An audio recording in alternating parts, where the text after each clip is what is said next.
नमस्कार शेतकरी मित्रांनो आणि बंधूंनो, मी राजभाऊ उगले, भूगोल अभ्यासक. आज 30 ऑगस्ट 2025 राज्यात आज कुठे कुठे पावसाच्या ऍक्टिव्हिटीज असतील आणि परतीचा मान्सून ची सुरुवात कधी होईल आणि या परतीच्या प्रवासाला बंगालच्या उपसागरातील लो प्रेशर सिस्टीम कशा पद्धतीने ब्रेक करतील, त्यामुळे राज्यातून मोसमी पावसाचा म्हणजे परतीच्या पावसाचा कधीपर्यंत रिटर्न प्रवास होऊ शकतो या संदर्भातले काही डिटेल्स किंवा या संदर्भातला अंदाज आपण टाकणार आहोत. त्याचबरोबर परतीच्या मान्सूनला हिमालयाची भूमिका हा एक उलगडा तो आपण आज करणार आहोत. त्यामुळे व्हिडिओ थोडासा मोठा होईल म्हणून संपूर्ण पहा, सबस्क्राईब करा, लाईक करा, आपल्या मित्र परिवाराला यामध्ये जोडा.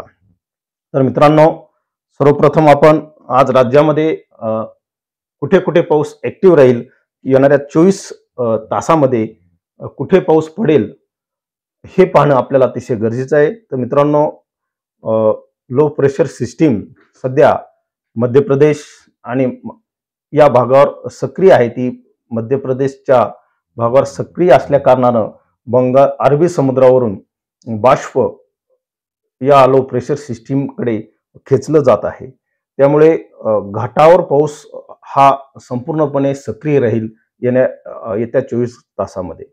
त्यानंतर विशेषतः मित्रांनो, माझे जे मित्र आहेत, नंदुरबार असेल, धुळे असेल, नाशिक असेल, त्याचबरोबर जळगाव असेल, जामनेर तालुक्यातलं बोदोड भाग असेल, बोदोडमधले आमचे मित्र आहेत, या सर्वच मित्र परिवाराला मी सांगू इच्छितो की मित्रांनो, नंदुरबार, धुळे आणि जळगाव या जिल्ह्यामध्ये आज आणि उद्या 2 दिवस 30 आणि 31 तारखेला मध्यम ते जोरदार पावसाच्या ऍक्टिव्हिटीज या राज्यामध्ये चालू आहेत.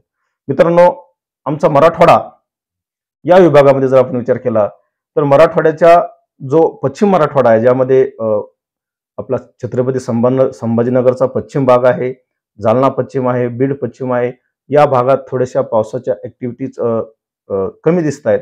परंतु पूर्व मराठवाड्यात जो भाग आहे, येणाऱ्या 24 घंटेमध्ये या ठिकाणी सुद्धा हलका ते मध्यम पावसाची शक्यता आहे.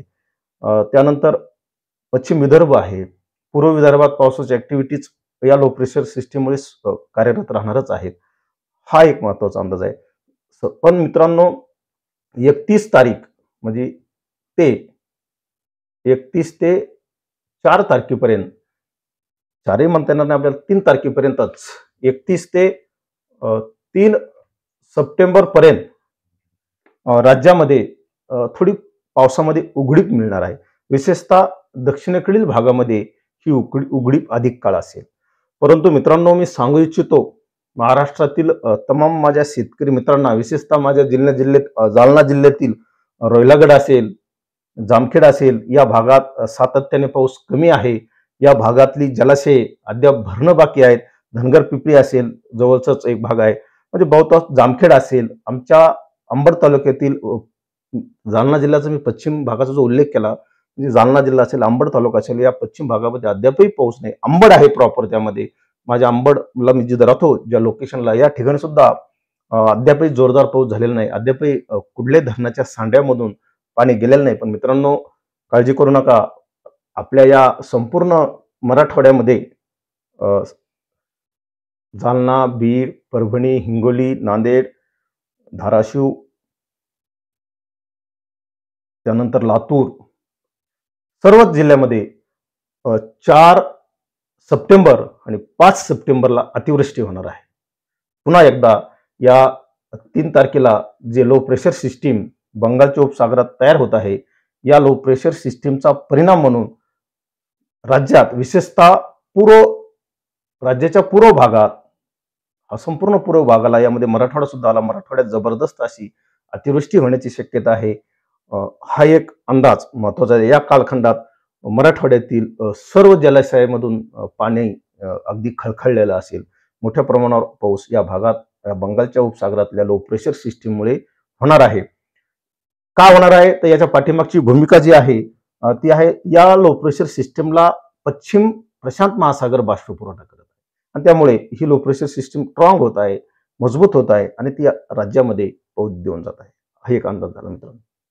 त्यानंतर खऱ्या अर्थानं असंख्य माझे या हवामान साक्षर चळवळीतील जे मित्र आहेत ते प्रश्न करतात, विचारतात की सर आमच्या भागामध्ये केव्हा पाऊस सुरू होईल, आमच्या भागातून केव्हा पाऊस परत जाईल, जिथं अतिरिक्त झालेला आहे अशा ठिकाणचे लोक विचारणा करतात किंवा किंवा सततच शेतकऱ्यांना परतीच्या मान्सूनची एक वेगळी आस असते, वेगळा ओढ असते.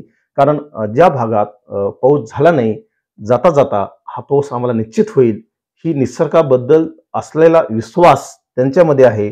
म्हणून ते सातत्याने या परतीच्या मान्सून बद्दल विचारणा करतात. मित्रांनो 12 तारखेला इथून 12 पेन खराब झाला थोडासा. 12 तारखेला सप्टेंबरच्या पूर्व पाकिस्तान पासून या पूर्व पाकिस्तान पासून अँटी सायक्लॉन म्हणजेच घड्याळाच्या उलट्या काट्याप्रमाणे फिरणे, यामध्ये हवा ही वरून खाली येते.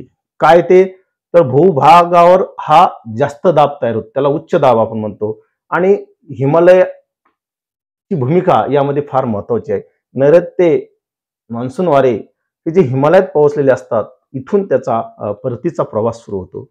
या ठिकाणी शिवालिक टेकड्या आहेत ज्या की संपूर्ण दक्षिण हिमालयाचा भाग म्हणून ओळखल्या जातात.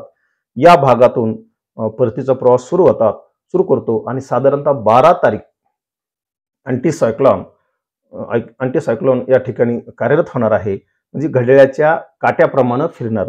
आणि जेव्हा हवा वरून खाली येते तेव्हा मोसमी हवेला इकडल्या हवेला ही हवा पाठीमागं रेटते, पाठीमागं सरकते आणि याच्या पाठीमागं वातावरण क्लिअर होत चालतं.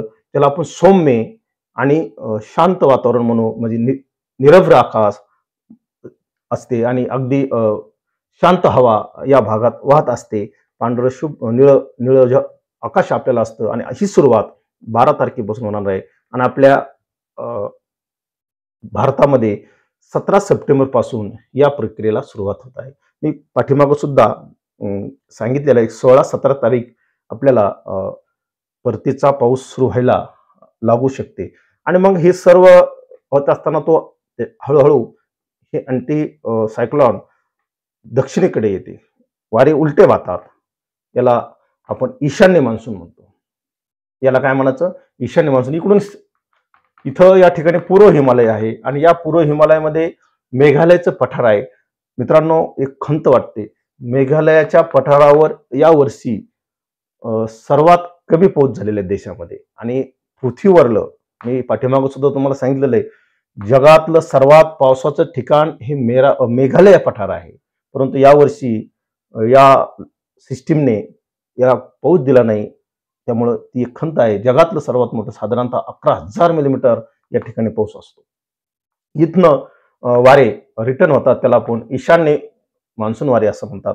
हा जो कालखंड आहे ईशान्य मान्सून वाऱ्याचा हा सुरू होतो साधारणतः 1 सप्टेंबर पासूनच ईशान्य मान्सून वाऱ्याची सुरुवात होत असते. 1 सप्टेंबर ते साधारणतः ऑक्टोबरच्या मध्यावधी ऑक्टोबर मध्ये म्हणजे 15 ऑक्टोबर पर्यंत हे वारे फिरत असतात आणि 20 ऑक्टोबर पर्यंत संपूर्ण देशभरातून मोसमी पाऊस हा विड्रॉल झालेला असतो, त्याने काढता पाय घेतलेला असतो.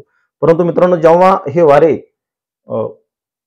वाहतात, इकडनं उत्तरेकडनं इकडे येतात आणि इकडे ईशान्येकडून येतात, परंतु याला ईशान्य हे नाव दिलेलं आहे.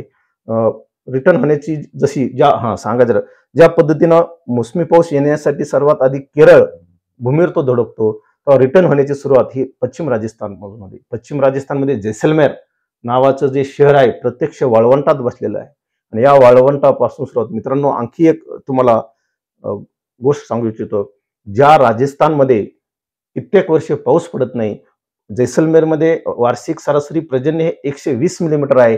मित्रांनो त्या वाळवंटात मागील हप्ती पाऊस झाला आणि संपूर्ण राजस्थानमध्ये मागची आकडेवारी आहे 58% प्लस पाऊस आहे.